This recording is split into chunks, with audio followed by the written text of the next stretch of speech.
Sagittarius, sit still for a moment before we begin, because I want you to feel this the way I'm feeling it right now, not as an idea, but as a presence that has walked quietly into the room where I'm working.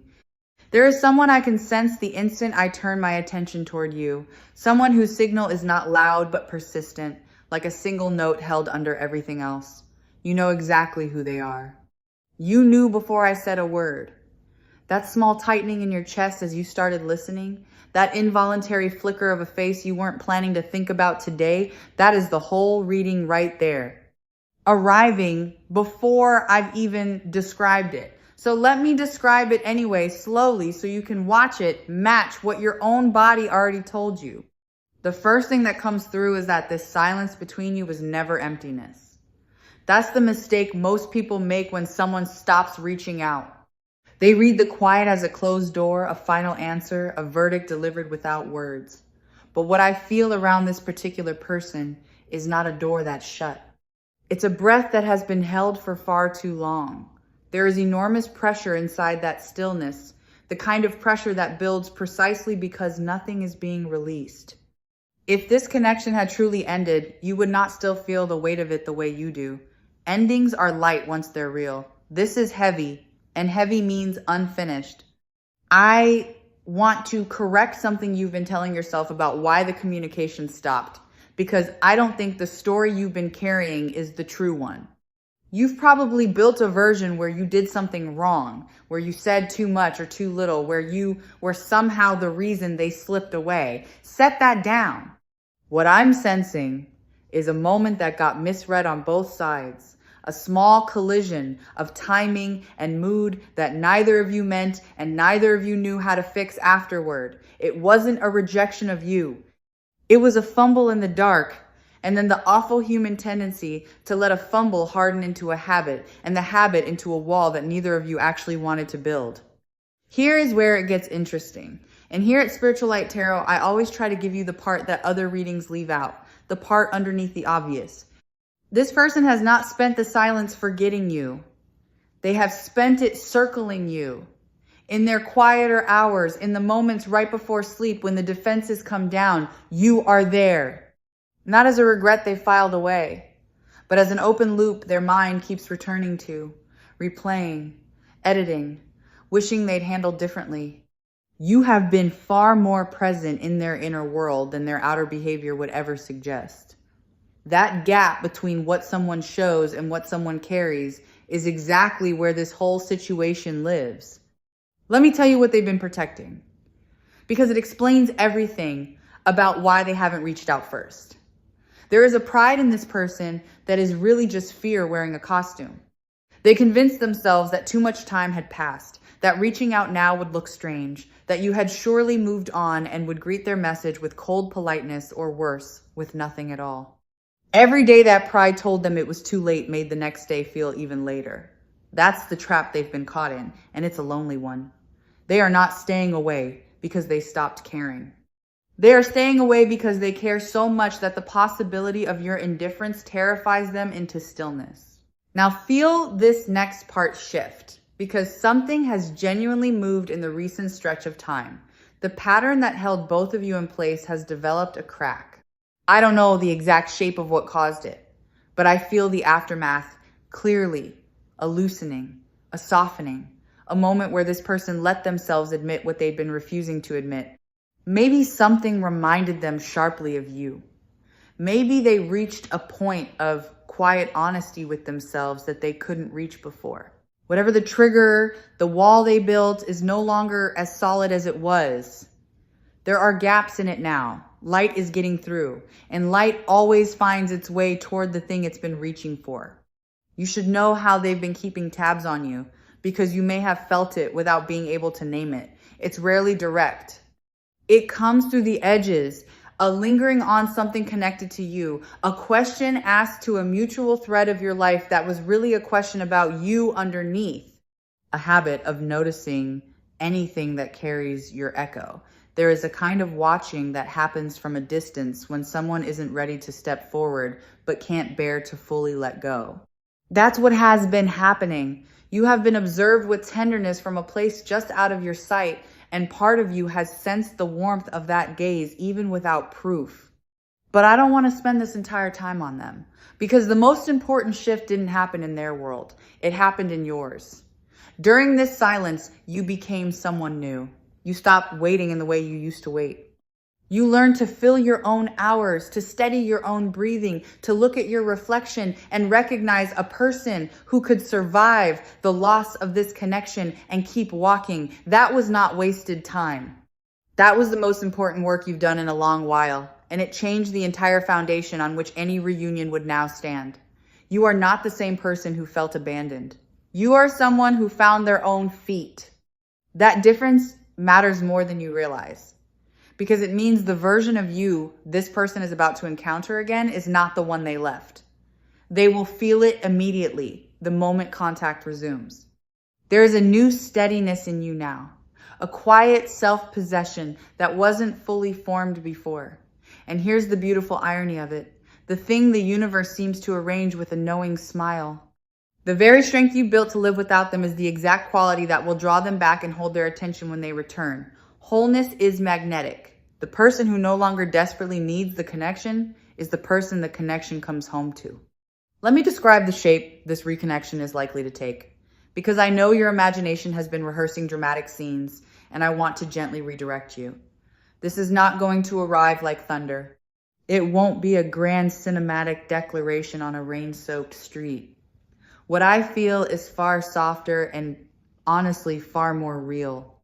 It comes as something small and almost casual on the surface. A simple opening, a low-key message, or a quiet appearance. The kind of thing that could be mistaken for ordinary if you weren't paying attention. The bigness of it lives underneath the smallness of its delivery. That's often how the most meaningful returns happen, wrapped in the plainest paper. And I can feel the emotional tone they'll carry when it happens, which is worth preparing for so it doesn't catch you off balance. Expect a certain nervousness beneath their words, a carefulness, a testing of the water. They will not lead with everything they feel. They'll lead with something safe, something reachable, giving both of you room to breathe. Underneath that caution, though, is a hope so tender it can barely look at itself directly. Read the caution as care. The tentativeness isn't weakness or disinterest. It's the sound of someone who understands exactly how much this matters and is frightened of doing it wrong. There is an unfinished sentence hanging in the air between the two of you, and I feel it wanting to complete itself. Something was left unsaid when the communication stopped. A thought that got interrupted, a feeling that never found its words, a moment of honesty that was almost spoken and then swallowed. That unspoken thing has been sitting there this whole time like a note held without resolution. And part of the pull you feel toward each other is simply the natural desire of an incomplete thing to become complete. When you reconnect, that sentence will finally get to finish itself, and there is real relief waiting on the other side of it. Now I need to talk to you about how to receive this, because how you show up will shape everything that follows. The temptation, when someone you missed comes back, is to fling every door open at once, to pour out all the longing you held back, to make it easy for them by taking on all the emotional labor yourself. Resist that gentle flood, not out of coldness, but out of self-respect. Let them do their share of the reaching. Let them extend and then meet them, rather than sprinting the whole distance while they merely stand still. A reconnection built on mutual effort has roots. One built on your effort alone stays fragile. I want to draw a clear line for you between two things that can look identical from the outside but feel completely different from within, because this is the pivot the whole situation turns on. There is reopening a door, and there is being pulled backward. Reopening a door means you step forward as the whole person you've become, choosing this connection from strength on new terms, with your eyes open. Being pulled backward means you abandon everything you learned and collapse into an old version of yourself the moment they appear. This return is meant to be the first kind. You are not going back to what was. If anything happens here, it's the building of something that never fully got to exist the first time. Consider for a moment what this person actually represents to you. beneath the specifics of who they are. Because I think the connection points to something larger than the two of you. People who linger in our lives long after they've gone quiet are often mirrors, reflecting back a part of ourselves we're still learning to hold.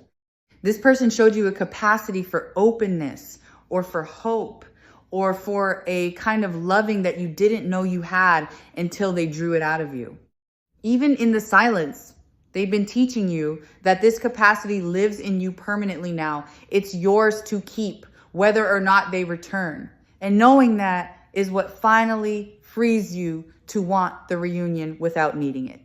The timing of all this has been confusing you, I know, because you've been asking when, as if the answer were a fixed point on a calendar you just haven't been shown.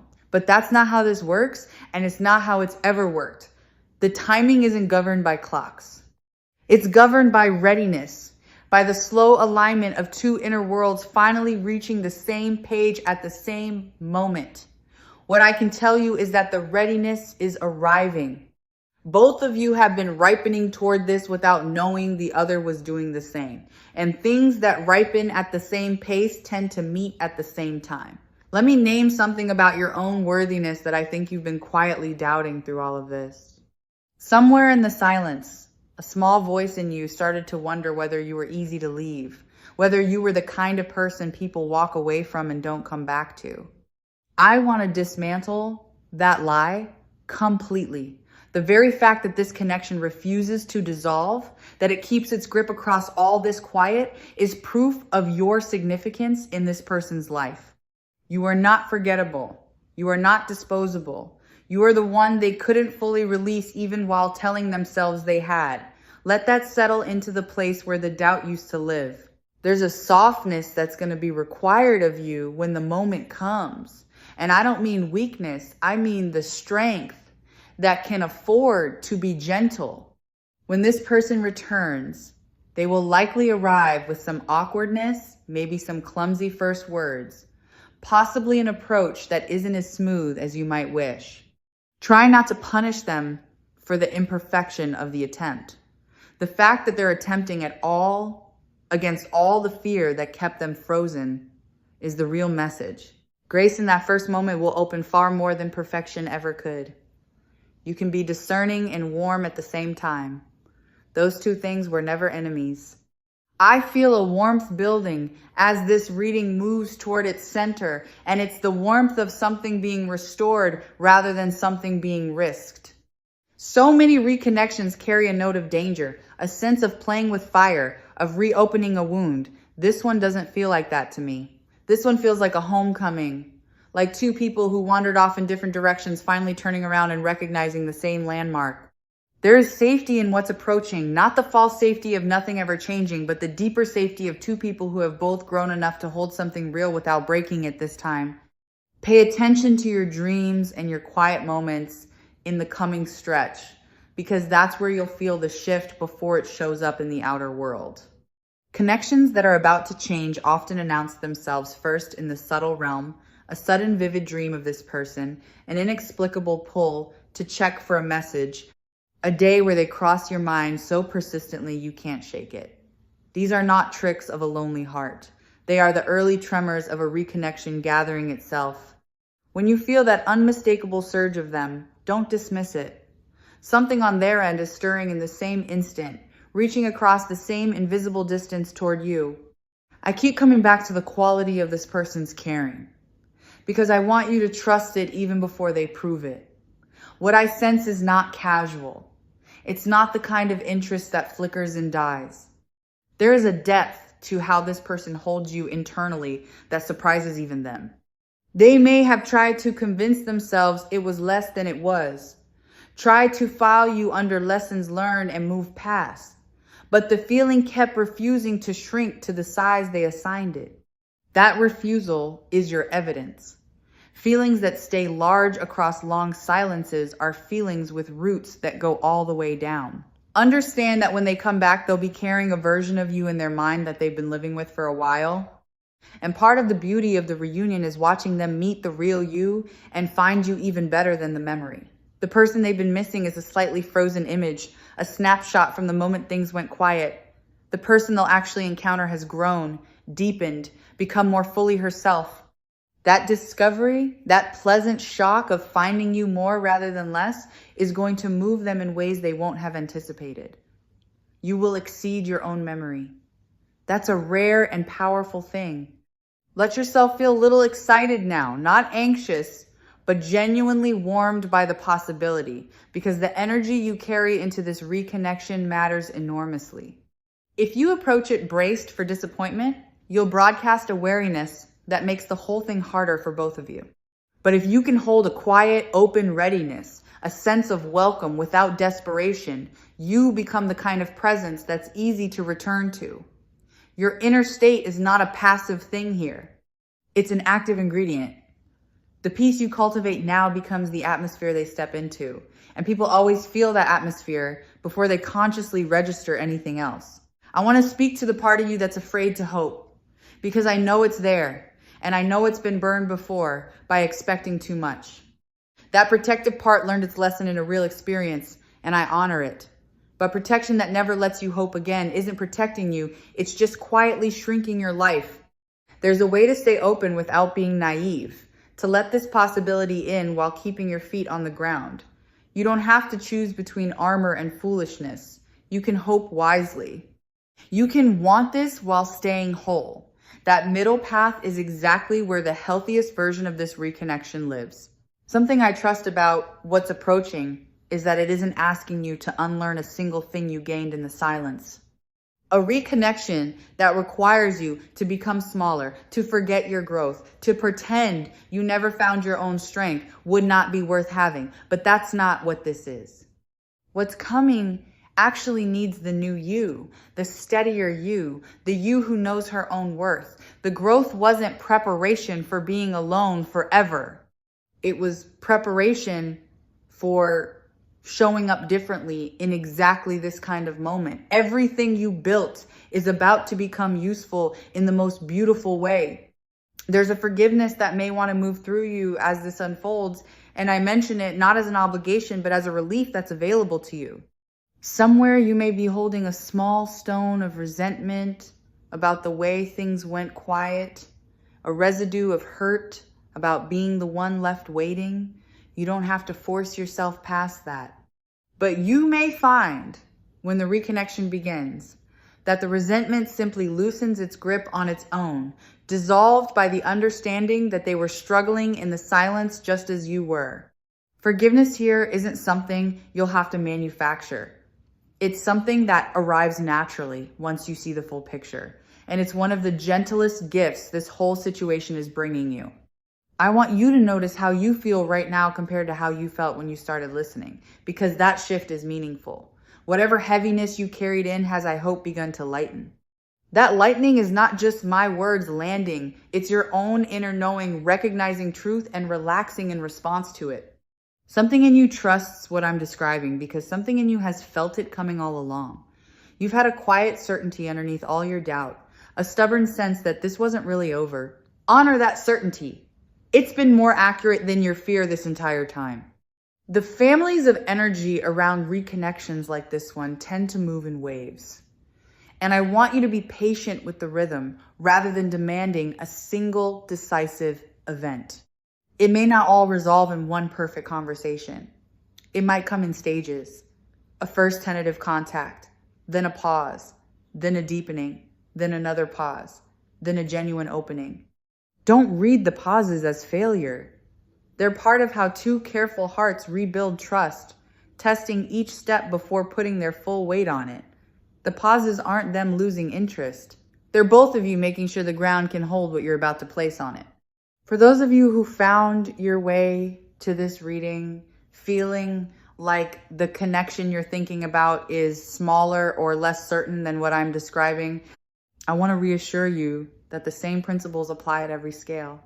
Whether this is a great love or a meaningful friendship or something you can't quite categorize, the truth holds. Silence is not the same as ending. Distance is not the same as indifference. And the pull you feel is real information, not just longing dressed up as intuition. Trust the pull. It's pointing at something that's pointing back at you. Everything I sense here at Spiritual Light Tarot keeps confirming that this thread between you was never actually cut, only stretched. Let me offer you a way to hold this waiting period so it doesn't hollow you out, because there is going to be a little more waiting, and how you spend it matters. Don't sit by the door watching for their arrival. Live your full life. Pour into the things that light you up. Keep building the self you've been building. Paradoxically, the more absorbed you are in your own blossoming, the faster and more naturally this reconnection tends to arrive. Watched pots and watched phones behave the same way. Turn your gaze toward your own life and let them find you mid-stride, radiant and busy and beautifully occupied. That's the version of you that draws people home. I feel this person's respect for you, and I don't think you fully appreciated how much they hold you in high regard. It's easy when someone goes quiet to assume their silence is a statement about your value. But this person actually looks up to you in ways they may never have fully expressed. They admire something in you, a quality of spirit, a way you move through the world, a light you carry that they found rare. That admiration didn't vanish in the silence. If anything, distance sharpened it, the way you only realize the brightness of a lamp once you've spent time in a dimmer room. When they come back, some of what they'll be reaching for is that light of yours they've missed. There's a maturity in how this is going to unfold that I find genuinely reassuring, and it's a sign that both of you have grown. This won't be a repeat of whatever pattern caused the original break. Both of you carry the memory of how it went quiet, and neither of you wants to repeat it. That shared awareness becomes a kind of protection, a mutual carefulness that guides the reconnection along a wiser path. You're not walking blindly back into old dynamics. You're walking forward with the wisdom the silence taught you both. And connections rebuilt with that kind of awareness tend to be sturdier than they ever were before the break. I want to acknowledge the courage it takes to even entertain this possibility. Because hoping is brave. It would be easier in some ways to slam the door shut yourself, to decide it's over, to protect yourself with finality, choosing to stay open, to let the reading in, to allow yourself to want something that isn't guaranteed, that takes a particular kind of bravery that not everyone has. You have it. The fact that you're still here listening, still willing to feel, still refusing to let cynicism have the last word, says something lovely about your heart. That openness is not a weakness to be ashamed of. It's a strength most people never manage to keep. As this reconnection approaches, you may notice old feelings resurfacing, and I want you to greet them without alarm. When someone significant returns, the heart sometimes replays its whole history with them, the good and the tender and the bittersweet all at once. That flood is normal. It doesn't mean you're stuck in the past. It means your heart is doing its housekeeping, sorting through what it kept, deciding what to carry forward. Let the feelings come and let them pass through you. You don't have to act on every wave. Just witness them and trust that you'll arrive at the other side of the flood clearer about what you actually want. Here's a truth I keep circling back to because it's the quiet center of this whole reading. This reconnection is ultimately not happening to you. It's happening with you and through you. And partly because of the energy you've been holding. You are not a passive recipient waiting to be chosen. You are a co-author of what's unfolding. And your inner shifts have been rippling outward this entire time, reaching the very person you've been thinking about. The longing you felt was never one directional. It was a conversation happening in a language deeper than words. And both of you have been speaking it. What arrives now is the surface finally catching up to a connection that was alive underneath the whole time. When the moment of reconnection actually comes, I want you to remember to breathe and to stay in your body, because the mind will want to race ahead into fantasies and fears the instant it happens. Come back to the present. Feel your feet. Let the reunion be what it actually is, moment by real moment, rather than the movie your imagination has been playing. The real thing is always richer than the rehearsal, but only if you're present enough to receive it. Don't miss the actual person in front of you by being lost in the version you built in their absence. Be here. That's where the magic actually lives. I'd love for you to carry a small phrase with you as you move through the coming days. Something to return to when the doubt tries to creep back in. Let it be simple. What is mine finds its way to me. Say it when you feel the impatience rising, when the silence tempts you to despair, when you catch yourself checking for a message that hasn't come yet. What is truly yours is not something you have to chase or force or manipulate into being. It arrives through alignment, not through effort. And this connection, if it's meant for you, is already making its way back along a road you can't see but can absolutely trust. There is a place, I sense, that holds the memory of the two of you, somewhere you spent time together or that became quietly associated with them in your mind. That place has been carrying a charge this whole time, and when this person's energy stirs, places like that one often light up first, pulling at you for reasons you can't quite explain. If you find yourself unexpectedly drawn back towards somewhere connected to them, or if such a place keeps surfacing in your thoughts, take it as a signpost rather than a coincidence. The outer world often mirrors the inner shift, and geography has a strange way of announcing what the heart is about to do. I sense that the people around this person have begun to notice a change in them, even if you haven't seen it yourself. There's a restlessness they can't fully hide, a distraction, a way their attention drifts mid-conversation towards something private. Those closest to them may have caught them in a wistful mood they can't quite explain away. This is what it looks like from the outside when someone is quietly wrestling with the pull to reach out. The struggle you can't witness directly is leaving traces in the world they move through, and those traces all point in your direction, whether or not anyone around them has named it yet. Let me describe something almost physical that happens to this person when you cross their mind, because it's more visceral than you might assume. There's a tightening, a small ache somewhere in the chest, a wave that moves through them and leaves them momentarily still. Thoughts of you are not neutral for them. They land in the body, not just the mind. That's how you know a connection has real weight. When the mere memory of a person produces an actual sensation rather than a passing image.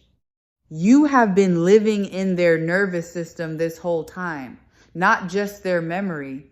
And the body is far more honest than the stories the mind tells to keep the peace.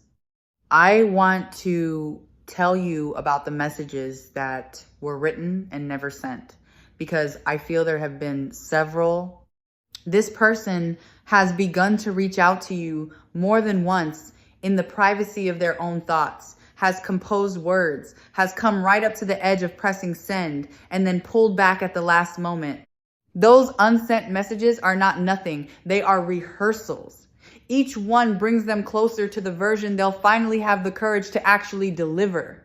The attempts you never saw were real attempts, and they mean the impulse to reconnect has been alive and active, gathering strength with every draft that didn't quite make it out into the open. Understand that this person's return isn't a step backward into the past, even though it might feel that way at first glance. It's more like two separate timelines finally converging. You've been living your life growing along your own path, and they've been living theirs growing along a parallel one. What's approaching is not a rewind to who you both used to be. It's the meeting point of who you've each become, a fresh convergence of two people who happen to share a history, but are arriving at this reunion as updated versions of themselves. Think of it less as reopening an old chapter and more as two roads that split long ago, quietly curving back toward the same destination. There's a protectiveness in this person that surprises me, a quiet instinct to shield you, to make sure you're okay, that has persisted through all the silence. Even while staying away, some part of them has kept a watchful eye on your well-being, has felt a flicker of concern when they imagined you struggling, has wanted good things for you, even from a distance. This isn't the energy of someone who dismissed you. It's the energy of someone who never stopped caring what happens to you. That protective thread is one of the strongest signals I'm picking up, and it's one of the surest signs that what stands between you is love in some form, not indifference. You'll want to know how to tell whether their return is genuine or just a passing impulse, and I want to give you something solid to hold. Genuine reconnection has a consistency to it. It follows through. It shows up again after the first contact rather than vanishing back into silence. A passing impulse flares and fades. What I feel around this situation has the quality of the first kind, a return with staying power, a person who has done enough inner work to actually sustain the reconnection rather than sparking it and retreating. Watch for the follow through, and I believe you'll find it there, steadier than you dared to expect. To make room for what's arriving, you may need to release the specific story you've been telling about how this should look. The mind builds detailed expectations, exact scripts of who says what and when and how the reunion should feel.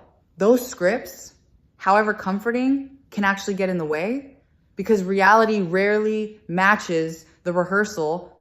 And if you're clutching the script too tightly, you might miss the real thing when it shows up wearing a different outfit than you imagined. Loosen your grip on the how. Stay clear on what you want at the level of feeling and let the universe handle the delivery details. It tends to be more creative than we are. There's a gift you're going to be able to give this person when they return, and it's the very thing they've been quietly starving for. It's the experience of being truly seen. Somewhere along the way, this person has felt unseen, misunderstood, reduced to a version of themselves that isn't the whole truth. What you offered them in the connection you shared was the rare feeling of being genuinely perceived and accepted. That's a large part of what they've been missing without being able to name it. When you meet again, your capacity to see them clearly, to recognize who they really are underneath their defenses, will land like water on dry ground. You have something they can't easily find elsewhere. If it feels right to you, I'd invite you to do something quiet and simple in the coming days. A small practice that costs nothing and can shift a great deal. In a still moment, bring this person to mind, and rather than sending longing or worry in their direction, send them a wave of peace. Wish them well, sincerely, with no agenda attached. Release the grip of needing anything from them just for that moment and offer genuine goodwill instead. This does something subtle and powerful. It clears the channel between you of the static of desperation, and a clear channel is far easier for someone to travel back along than one crowded with anxious reaching. I want you to consider that closure and reunion might turn out to be the same event here, which is a possibility most people never imagine. You may have been thinking you need one or the other, either the door reopening or a clean sense of completion so you can move on. But sometimes life offers a third thing, a reconnection that itself becomes the healing, a conversation that both reopens the connection and resolves what was left hanging, all at once. You don't necessarily have to choose between getting them back and getting peace. What's approaching may hand you both in the same tender moment, and that's a kind of grace worth staying open to. One of the quieter gifts hidden in all of this is what it will do for your relationship with your own intuition going forward. You've been sensing this reconnection coming for a while, even when logic argued against it, even when the silence seemed to say otherwise. When it actually unfolds the way some deep part of you always suspected it would, that's going to teach you something you'll carry for the rest of your life, which is that your inner knowing is trustworthy. This whole experience is quietly training you to believe yourself, to honor the signals that arrive without proof. That lesson will serve you long after this particular story resolves in every corner of your life, where you're learning to trust what you feel. Waiting is anxious, contracted, always leaning toward a future that hasn't come. Knowing is spacious, settled, at peace in the present because it trusts what's on its way. You've spent enough time in the waiting. Step into the knowing. Let yourself feel quietly and without needing proof that this thread between you and this person is intact, that the reconnection is real, that the silence was a chapter and not the whole book. That settled feeling is not delusion. It's the deepest kind of intelligence, the kind that senses truth before the evidence arrives. If this reading found you today, I don't think it was an accident, and I say that with all the warmth I have, because everything from Spiritual Light Tarot seems to reach the people who most need to hear it at the exact moment they need to hear it. You came here carrying a question about someone who went quiet, and I hope you're leaving with something steadier than an answer. I hope you're leaving with a felt sense that you were never as forgotten as your fear suggested, that the connection you've been grieving was only resting, and that you, exactly as you are now, are more than ready for what's making its way back to you. Hold that. Let it be true, because it is. And let the quiet knowing carry you gently forward until the moment this all becomes real.